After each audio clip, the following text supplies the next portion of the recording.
Hello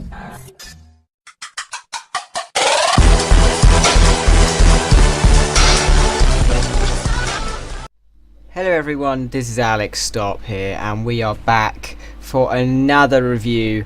This is the Monaco Grand Prix review. A very dramatic, a very strange Grand Prix going on, especially with the tyre situation, which has spilled over the edge and could cost Pirelli a lot. Now, let's start off this review with how the results went and who benefited, who didn't, who performed well, who didn't. You get the point. So Nico Rosberg winning the Monaco Grand Prix, his first victory round the Principality. He's spent a lot of time here in Monaco, so you could argue it's more of a home Grand Prix than even Germany. So a really good result for him.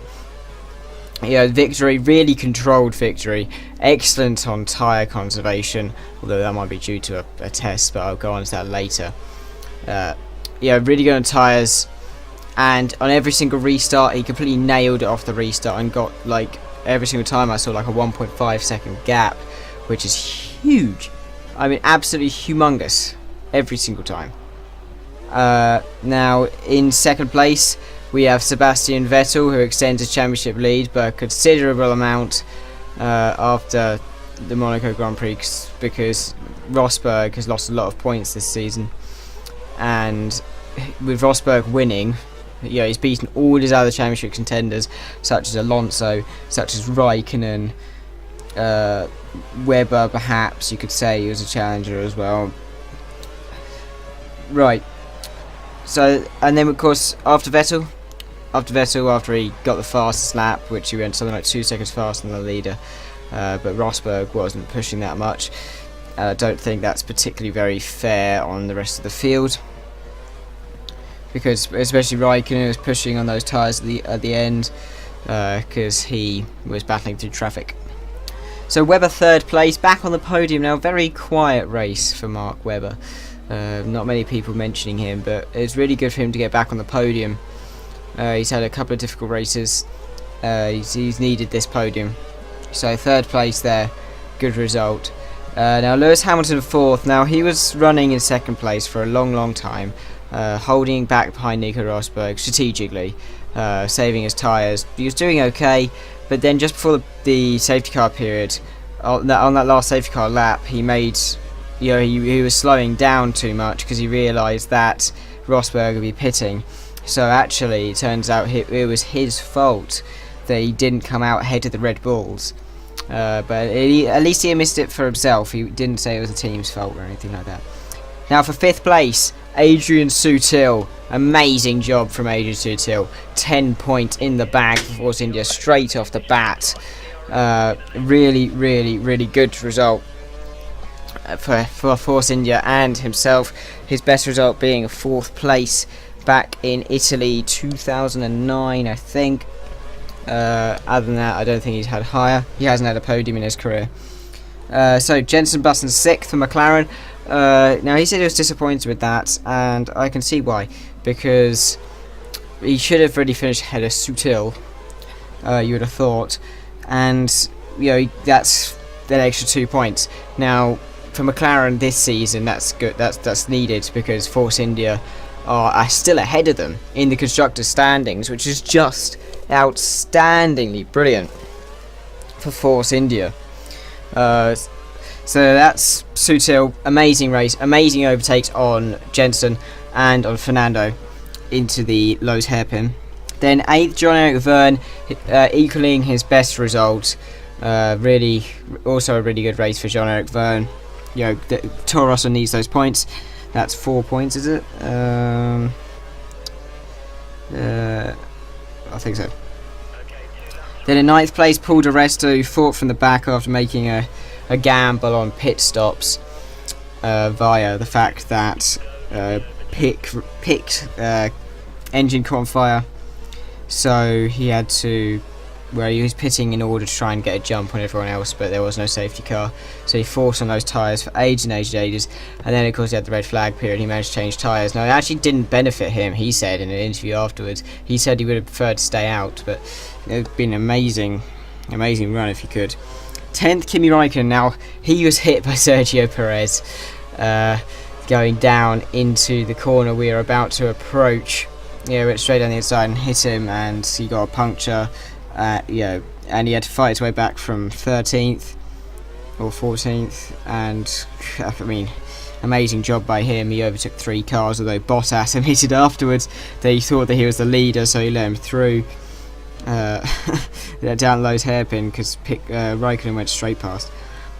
Now after Raikkonen you have Hulkenberg, who he regrets losing that position to Raikkonen because he could have had that extra point which Sauber needs because they're struggling this season. And then you have Gutierrez. Now yeah, Bottas even at 12th, equaling his best result, I think. No, ignore me. He got 11th place in Malaysia, I think. 13th, Gutierrez. Yes, again, not really that impressive. Nothing special from him. 14th, Max Chilton, putting Marussia ahead of Caterham, I think, in the standings so far. Yeah, that's pretty good for Marussia. Guido van der Garde now, he got into Q2, which was an amazing job for him. But you have to count out the fact that Jules Bianchi did not qualify, although he'll be in the bottom 6 or whatever already, and the Massa didn't qualify. You have to remember that. So you have Guido van der Garde, and he was actually running a really good race. Pastor Maldonado hit him on the first lap, and that's how Pastor Maldonado lost part of his front wing. And that he had damage to his floor, which affected him for the whole race. And he ran out of tyres at the end, which is why he fell behind Max Chilton by quite a bit. And funnily enough, the reason he ran out of tyres was because he participated in Q2, and all these other problems it all added together. So with the people who retired, Sergio Perez, he was pulling off some amazing manoeuvres, but his manoeuvres were incredibly risky at the fact that somebody could just crash into him, and it happened, and he deserved it. Really, he needs a penalty. Raikkonen said he should be punched in the face, and I think that's a bit extreme, but I think he should be told off. 17th, Grosjean, should have been really good weekend for him. Didn't happen at all. Crashed into Ricciardo, earned himself 10th place grid penalty. Ricciardo got crashed into by Grosjean. Wasn't having a strong Grand Prix anyway. Bianchi, well, his car failed again. Oh no, he didn't. Did he fail? Oh, I don't know. I can't remember. Then Pastor Maldonado had that accident with Chilton, completely Chilton's fault. Massa 21st with that huge impact, which he looked like he hurt his neck in. And then Charles Pic in 22nd, who, he was the first one to be out. And the best lap, or fastest lap, I don't know why it says best lap, 1:16.577 on lap 77 out of 78 by Sebastian Vettel. So that's the sheer Monaco kind of rundown for you. Now you would have noticed in that race that they had a huge pile up, and I'm about to fast forward all the way to it. So I'll leave it like that while I'm talking about something else, because this Pirelli saga which is going on is just hurting Pirelli. Pirelli should have informed the FIA, because that's apparently what happened. The Pirelli didn't inform the FIA of the fact that Mercedes were testing doing 1,000 kilometers of these tyre testing with the Mercedes W04. Sounds like we have a car alarm. Is that a car alarm? Yes, it is a car alarm. Anyway, I'm just going to carry on because I have very little time. So, with the Pirelli thing, Pirelli could be replaced by Hankook. Now, a lot of people don't know who Hankook are, probably, who watch this. Hankook are a Korean tyre manufacturer who were thinking about replacing Bridgestone at the end of 2010. So Pirelli never came back into the sport. But they were too new of a company, and it would be too big of a task. But if you think about it, now they've seen what's happened. The fact that they've got more experience now from 4 years ago, 3 years ago, 4 years ago. I don't know. How they discuss it. But Hankook could well replace Pirelli, and I bet Hankook will produce tyres which are for mainly speed, not wear. unlike Pirelli's. I mean, Pirelli need to pick themselves up. They need to pick themselves up. They're being really slack. So potentially the race result could be changed. But one of the positives of the fact that if the race is changed, because if Red Bull or Ferrari protests the race result directly, which they're allowed to do, it could potentially end in, here's the crash, it could potentially end in the fact that both Mercedes will be disqualified from the Monaco Grand Prix, which would lead to Adrian Sutil getting his first ever podium. Your mouth should be wide right now.